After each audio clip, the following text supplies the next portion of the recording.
Hi, good morning, everyone. Thank you for being here. Let's wait for 2 or 3 minutes so people can finish the connection and let's start, okay? 2 or 3 more minutes, please. Thank you.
So let's start. As I say, thank you so much for being here, for your attendance.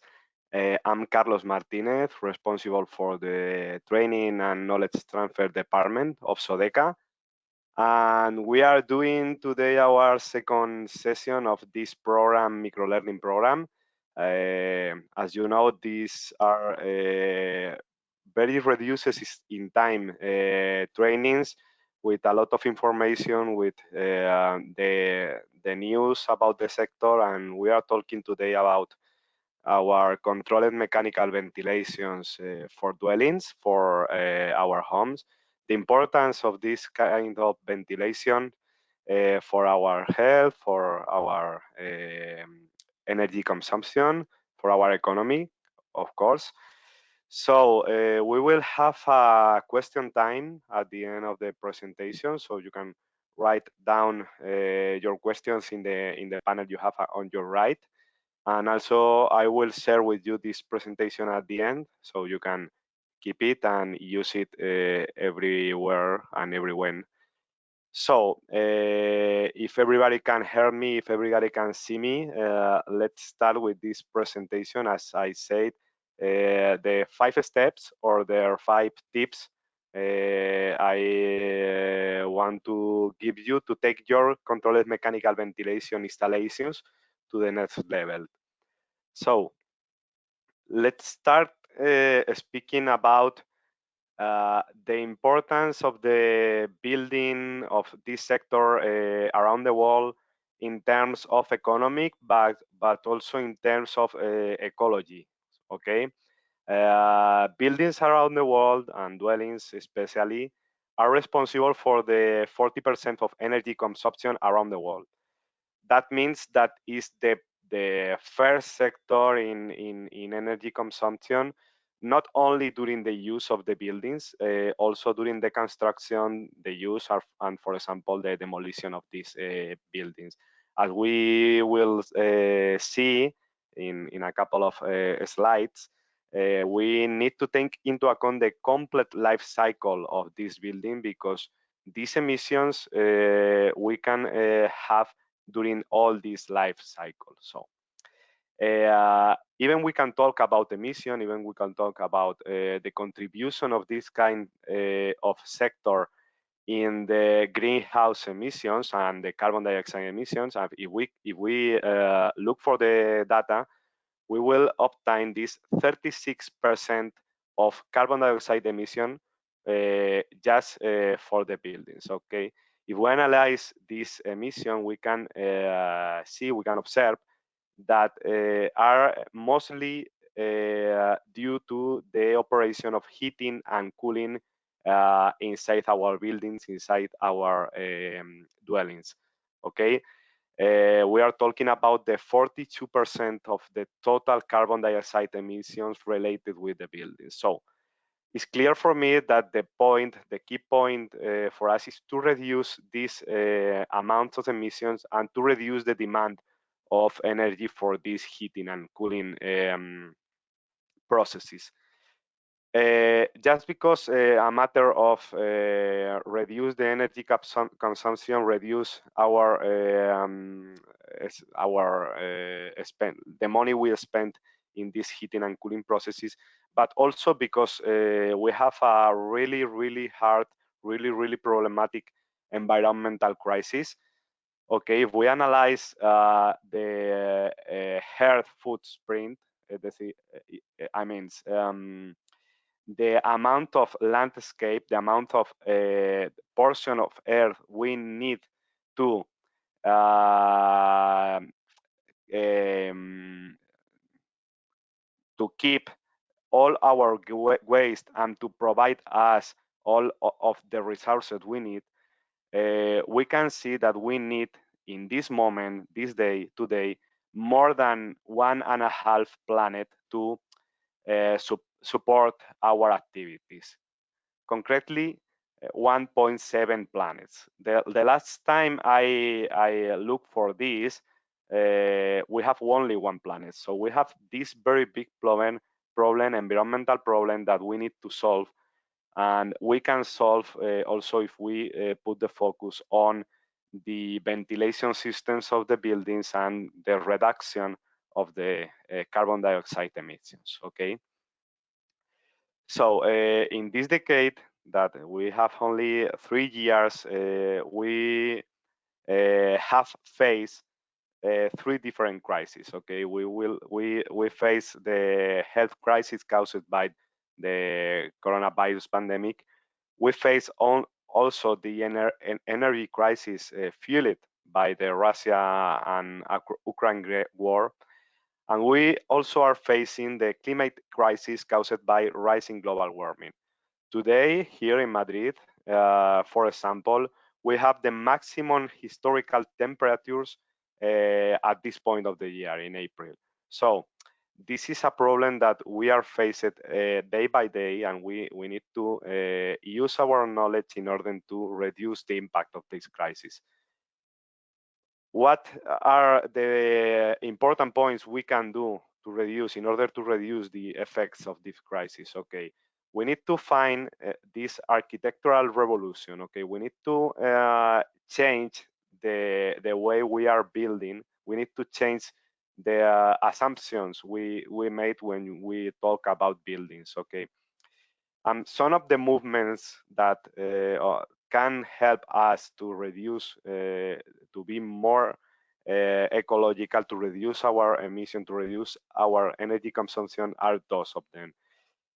For example, industrialized construction. Okay, we will live actually in an industrialized world, so we can also industrialize the process of building, the process of construction. Okay, and that's a way we can use to reduce, for example, our water consumption and our energy consumption during the process of build or construction the building. Okay. Another movement very interesting for us is the movement of passive houses, the passive buildings. That this movement is related with a new way of new wave of construction based on reduce the energy losses and increase, for example, the isolation of the building, the isolation of the facades, combining with a proper ventilation in order to achieve net energy zero buildings with a high performance in indoor air quality, energy consumption, and reducing emissions. Okay, another strategy could be the energy rehabilitation, refurbish. We have a lot of houses nowadays, more, that's a topic, but more than normally we can build the new buildings. So we need to do something with all these houses we have already built in the past. So energy rehabilitation, the improvement of the isolation and the improvement of the ventilation could be a very good strategy in order to be more ecological. And as I say in the past slide, the life cycle analysis is so important to be concerned about all the steps we have with our buildings and how these steps affect to the ecology, affects to the emissions, affect to the energy consumption. So 3 crises, different alternatives, different ways to try to improve our energy consumption. And this is very related with, as I say, the way we are building during the different centuries, okay? If we focus on the 19th century, we can say, or we can observe that we basically build for survive, okay? We need a space to be sure, to be warm when inside is cold, to be more comfortable when inside is warm. So basically, we in the 19th century, people build to survive, okay?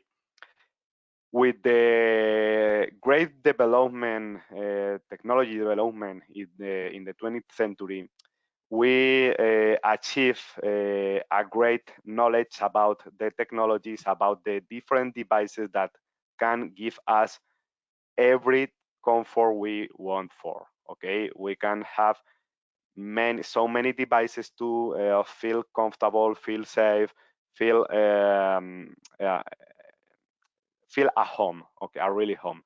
And we didn't care about the energy consumption because we are very proud of our knowledge, very proud of our technology development. Okay, if we move to the 21st century, the new strategies or the new ways to build are focused on reduce drastically the number of devices we need to feel comfortable in our houses, to increase a lot the isolation of the buildings, to improve the quality of the windows and the doors, to avoid the escape of this warm or this cool that we are generating with our device.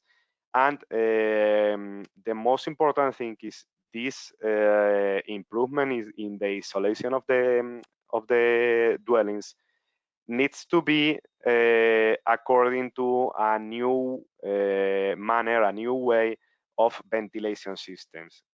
Concretely, or generally speaking, I'm speaking about the heat recovery system, that devices that allow us recover the energy present in the air and save a lot of amount of money, a lot of amount of energy, of course. So if we put the focus on this new wave of architectural tendencies, we need to speak about passive houses. Here on the left, you have a page of a book, a Spanish book, that I am translating for you. Is the energy consumption for different types of dwellings. In the part of the left, we have the oldest dwellings without isolation, with a lot of needs of energy to heat it or to cool the dwellings.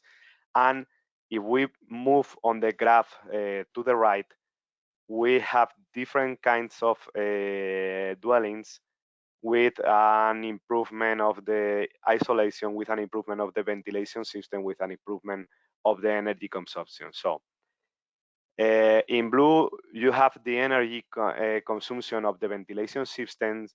In orange, the most important or the highest is the energy consumption of the heating or cooling processes.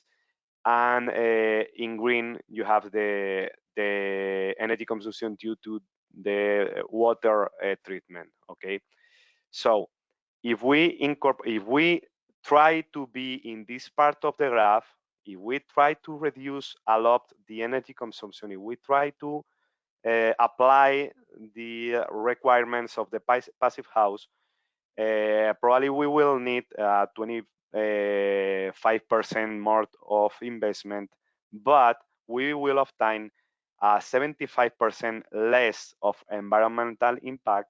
We are reducing a lot of our emissions, and almost 90% of less of energy consumption, and we will have a return on investment in 5-10 years.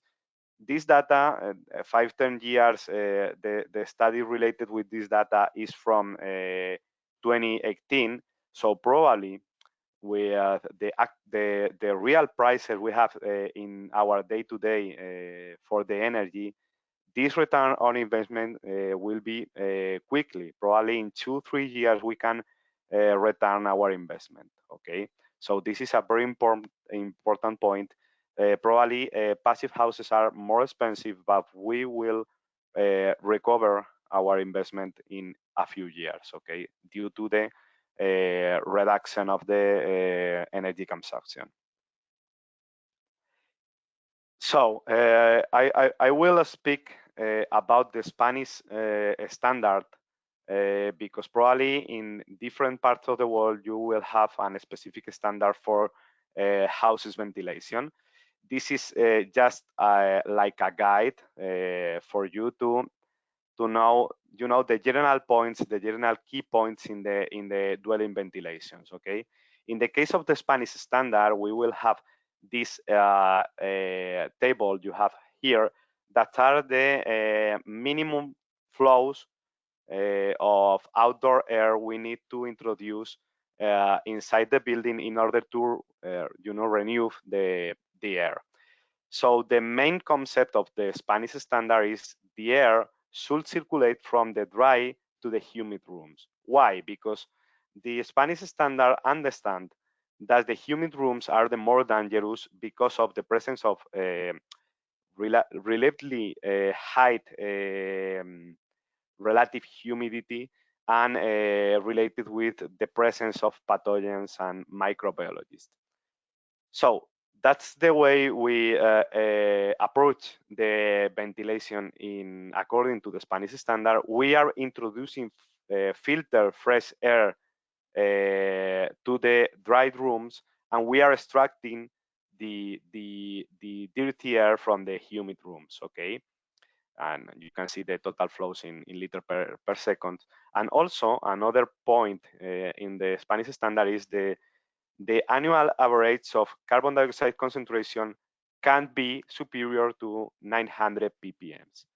Okay, so that's the motive, that's the reason we need to pay attention to the renovation of the air, to the ventilation, mechanical ventilation in these spaces. Okay, so let's start with these 5 steps or these 5 tips I have for you in order to assure the better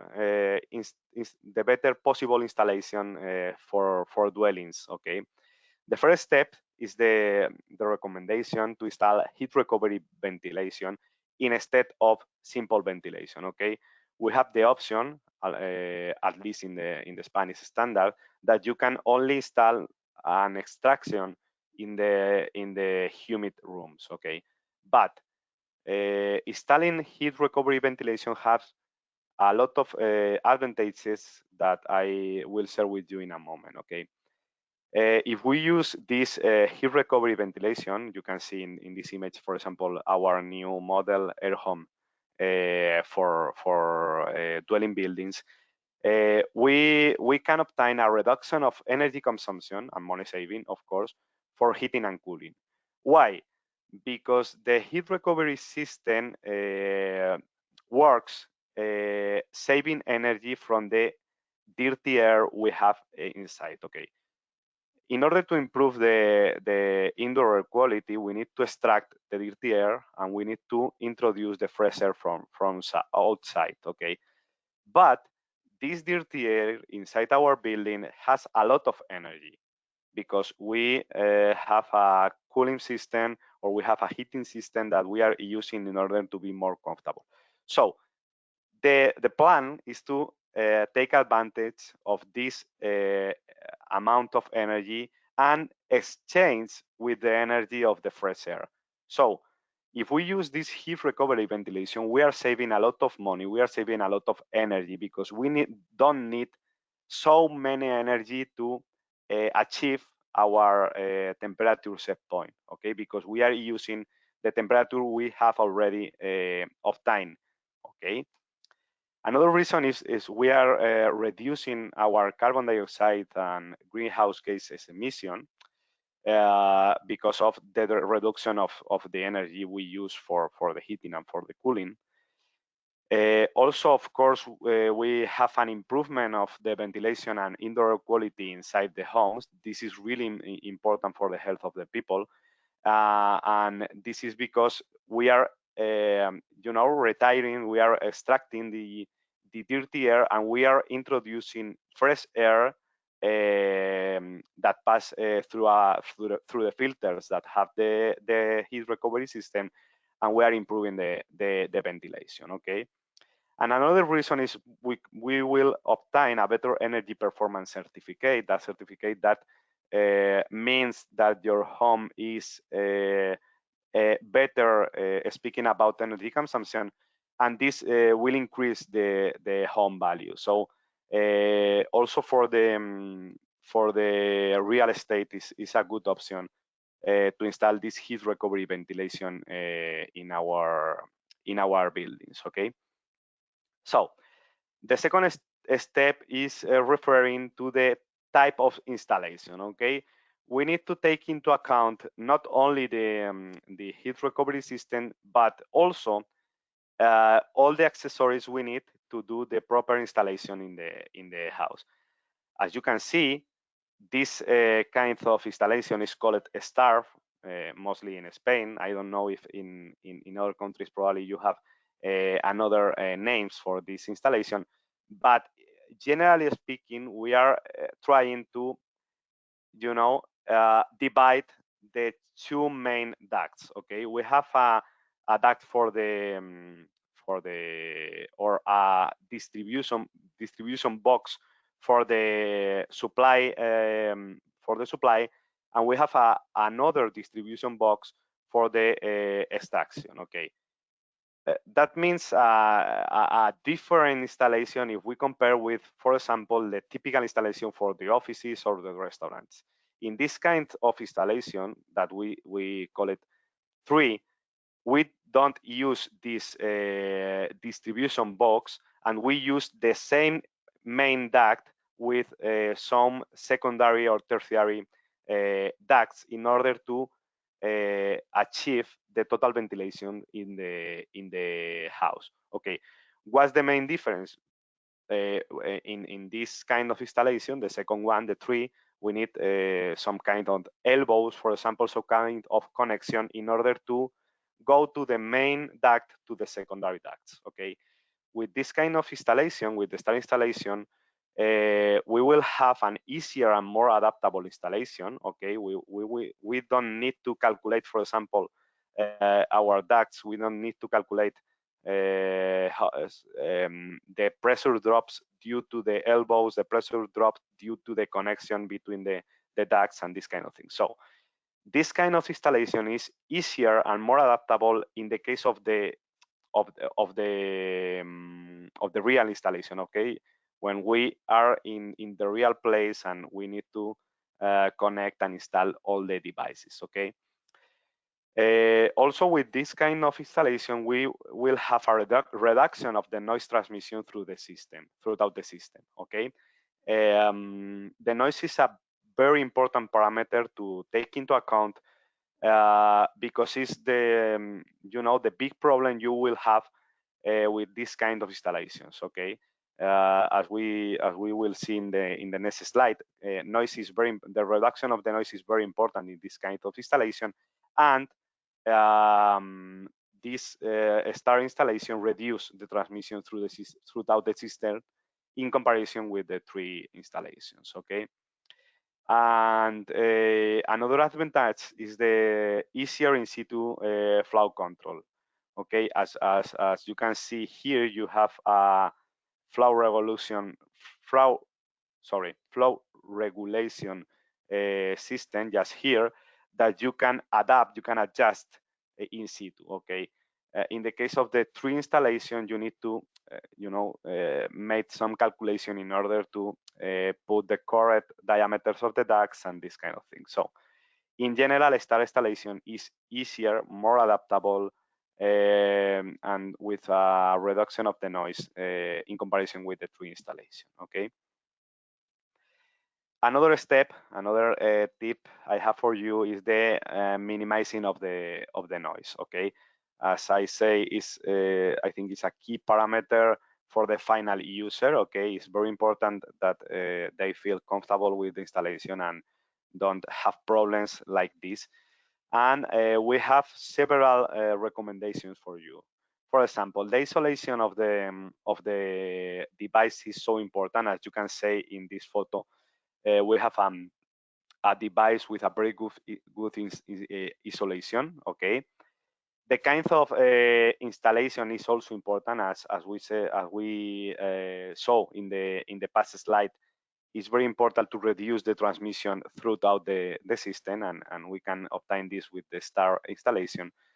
Also, the position or the place where we install the device is important. Normally, we tend to install this system in the bathrooms or in the kitchen because it is not as annoying as, for example, in the rooms that we generally are sleeping or doing something more relaxed. And this is a very important recommendation, a very important advice for you. Also, the accessories we use. For example, we have aquí silent conducts or rigid conducts that we normally use in the connection between the heat recovery system and the rest of the installation. Why? We put this rigid duct in the first place in order to reduce the movement of the equipment, and we also use this isolated duct, this silent duct, in order to reduce the energy transmission, the noise transmission. So those are a couple of advices for minimize the noise. Let's talk about the fourth step, the fourth tip, that is the use of demanded controlled ventilation in connection or with indoor quality proofs. Okay, so we are talking about a highly efficient, energy efficient system, but we can't use just the total flow. Okay, we need to adapt the flow, to adapt the velocity of the fans using indoor air quality proofs, is using, for example, carbon dioxide concentration in order to just use the flow we need in every moment. For example, imagine we have a dinner or we have a meal with our family. Consequently, we need more ventilation in order to create an adequate space. Okay, in this occasion, the proof will measure a higher concentration of carbon dioxide, and we will have more ventilation. The fan will work a higher velocity. Okay, but if we are alone in our house, just chilling, seeing a movie or seeing Netflix, we don't need so much flow. So this system integrated with our equipment is capable to read the concentration of the carbon dioxide and to reduce the velocity of the fans. So we are saving energy, we are saving money, and we are using the device just at the moment we need. Okay. So the last step, the last tip, the last advice I have for you is the use of equipment with great connectivity and connectivity with home automation. Sorry, this is a very difficult word for me to pronounce. Why? Because we live in the world of the internet of the things. Okay, we need to be connected. We have a lot of devices in our house that we want to control with the same protocol. Okay, so the advice is to have this heat recovery system with connection, with VMS connection, that we are capable to control from our mobiles or from wherever we are. So the first step is this advice, the connectivity of the system, in order to achieve the total control of our devices in our houses. Okay. So let's see to end the presentation a study case. Okay, this study case is based, as I said, in the Spanish standard, but you could use it as a guide. Okay, knowing the important things you need to take into account in this kind of installations. Okay, in this occasion we will have, for example, 4 rooms, okay, with a saloon and a kitchen and 2 bathrooms. So following the Spanish standard, we need to take into account 1, 2, 3, 4, 5 dry rooms and 1, 2, 3 humid rooms. Okay, so according with the table we have in the Spanish ventilation, we can calculate the supply flows and the extraction flows for the different rooms in the house. Okay, according to the Spanish standard, these are the flows we need. And as I say, we need to supply in the dry rooms and we need to extract in the humid rooms. Okay, so using this standard, we can calculate that we need more or less 120 cubic meter per hour, and we can use, for example, the AirHome 550, one of our models, to obtain this flow and to comply with these requirements.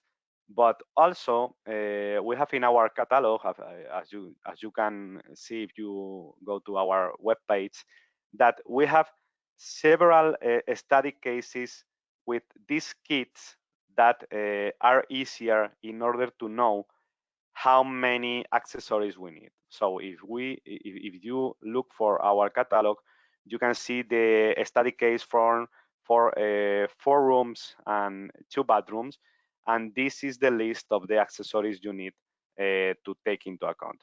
For example, we need 8 sleeps, okay, 1 sleep per each room. We need 2 distribution box, that are these 2 of them, one for the supply ducts and one for the extraction ducts. And as this example, you can obtain all the accessories you need to complete your installation. So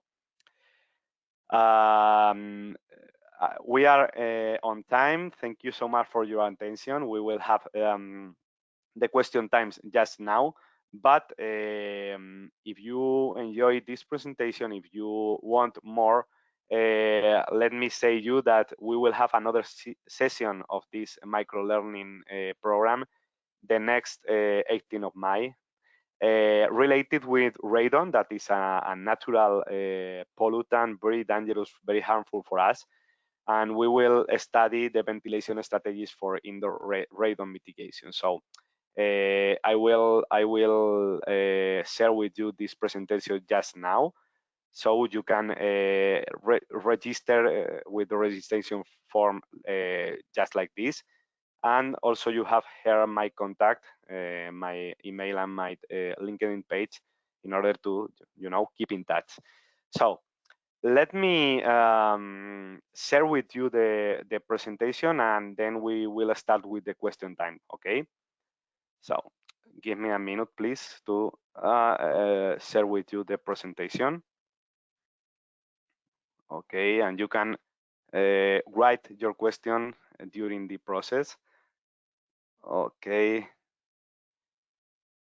You have an apartment of documents in the control panel, and I think you can find now the document. Okay. So let's return to the presentation just in case. And let's see if we have a question. Don't be shy, please. This is better for us to have this question time. Okay, we have one question for Ajit Muntang. What is the difference between the heat recovery ventilation and the energy recovery ventilation? Okay, Ajit, it's a very good question. It's the same. Okay, we normally speak about heat recovery ventilation because heat is a expression in physics and in chemical that involve both of them, the heating and the cooling, but it's the same. Heat is a kind of energy, okay? So heat recovery ventilation and energy recovery ventilation is the same. We can use these devices also for recover heat or for recover cooling, okay? So it's the same, but it's a very good question. Okay, I can see that you can download the presentation. Thank you so much. And if you have more questions, it's the time. Please don't be shy. This is our time for debate, for discuss. If you have any doubts, if not, we will finish the presentation just right now. Simply say you, I'm very glad you have been here with me, and I look forward to see you in the next webinar, in the next micro learning session. Okay. So thank you so much for attending, and see you soon, I hope. Bye bye.